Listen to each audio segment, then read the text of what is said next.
চাকরি করে আসলে ঘোড়ার ঘাস কাটতেছি, চাকরির গুষ্টি মেরে দিয়ে চলে যাই গ্রামে। এই মাঝে মাঝে মন চাই কি জানেন, চাকরি বাকরি সব ছেড়ে দিয়ে সব কিছু গুটিয়ে গোটায় গ্রামে চলে যাওয়া।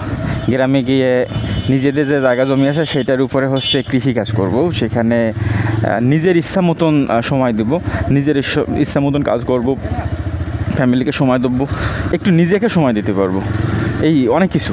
তো ব্যাপার হয় কি, আসলে এত ইচ্ছা থাকলেও হয় না। আমরা যে আসলে আমাদের ফ্যামিলি মেন্টালিটিতে এমন হয়েছে যে চাকরি করতে হবে এমন। আমি তো মাঝে মাঝে বলি আমার মাকে বাবাকে যে আমি চাকরি টাকরি করবো না, আমাকে একটু মানে সুযোগ দেবা, যে আমি এই মানে চাকরি করব না, আমাকে একটু সুযোগ দেওয়া, আমি বাড়ি এসে আমি কৃষিকাজ করব। মানে এই তো এই যতই বলি না কেন বলে কি যে না না না না এটা হবে না, জানো তুমি কৃষিকাজে কত কষ্ট, তা তোমরা যতটা সহজ ভাবো অতটা সহজ না।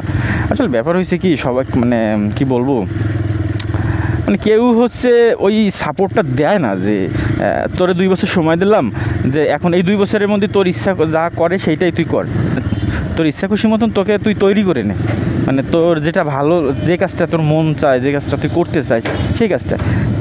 এই সুযোগটা আর কেউ দিতে চায় না ফ্যামিলি থেকে। তাই মাঝে মাঝে ভাবি যে আসলে জীবনটা অনেক মানে কষ্টের, যে মানে পুরুষ মানুষ হচ্ছে এরকম যে 20 বছর পর্যন্ত বাঁচে, বাকিটা সময় হচ্ছে জীবিত থেকে মৃত। মানে আমাদের কোনো চাহিদা শখ আহ্লাদ এগুলো আসলে কেউ দেখে না, সবাই মানে সবারগুলো আমাদের দেখতে হবে, কিন্তু আমাদেরগুলো কেউ দেখবে না, এটাই হচ্ছে ব্যাপার। আমাদের এগুলো কখনো হবে না, পুরুষ মানুষের জন্ম নিয়েছি, আমাদের কি শখ আহ্লাদ এগুলো থাকবে? আমাদের থাকতে নেই এগুলো, আমাদের এগুলো থাকলে খারাপ দেখা যায়। তো যাই হোক, এখন চিন্তা ভাবনা যে এরকম যে মাঝে মাঝে চিন্তা করি যে সব ছেড়ে দিয়ে চাকরির গুষ্টি মেরে দিয়ে চলে যাই গ্রামে গিয়ে একটা কিছু করি। কিন্তু ওই যে ফ্যামিলি এই সুযোগটা দেয় না, যে তুমি জানো কত কষ্ট, এরকম একটা ব্যাপারটা হয়েছে কি এরকম, চাকরি করলে আমার ছেলে চাকরি করে, আমার হাজব্যান্ড চাকরি করে, আমার ভাই চাকরি করে, মানে এই যে একটা রেসপেক্ট কামাই করা, এই রেসপেক্ট কামাই করা ব্যাপারটা হচ্ছে মানে সবার মনে ধরে গেছে। আর তরিকার রেসপেক্ট, অফিসে রেসপেক্ট দেয় না, আর মানুষের কাছে বলে রেসপেক্ট, গোষ্ঠী মারি রেসপেক্টের। সুন্দর তো, বাচ্চারা খেলাধুলা করতে জায়গা ভালো। তো এই হচ্ছে ব্যাপার, তো মাঝে মাঝে মন চায় যে গোষ্ঠী মেরে দিয়ে চলে যায় একেবারে, চাকরির গোষ্ঠী। কিন্তু করার তো কিছু নেই, পুরুষের জন্ম নিয়েছি, এগুলো সহ্য করতে হবে। জায়গাটা তো ভালো, দিনের বেলা ভালোভাবে দেখিনি কখনো, আর এই বিল্ডিংগুলো হয়ে গেলে আরও সুন্দর হবে এখানে। তো আমার একটা ভাই আছে, সে হচ্ছে এরকম চাকরি থেকে ছেড়ে দিয়ে হচ্ছে সে ওই মানে গ্রামে গিয়ে নিজেদের যে জায়গা জমি আছে, জায়গা জমির উপরে হচ্ছে সে কৃষিকাজ শুরু করে সেখানে সে নিজে প্রতিষ্ঠিত, সে কী করছে, 2 বিঘার উপরে একটা ঘের মানে মাছের ঘের করছে, মানে নিচে মাছ, উপরে পোলট্রি, আর হচ্ছে পাড়ে হচ্ছে সবজি। তো পরে হচ্ছে আমি একদিন জিজ্ঞেস করলাম, ভাই কী অবস্থা, মানে এখানে লাভ লসের কি মনে করেন, যে জব রিজাইন দিয়ে এসে মানে একেবারে কি সমস্যা হলো কি না?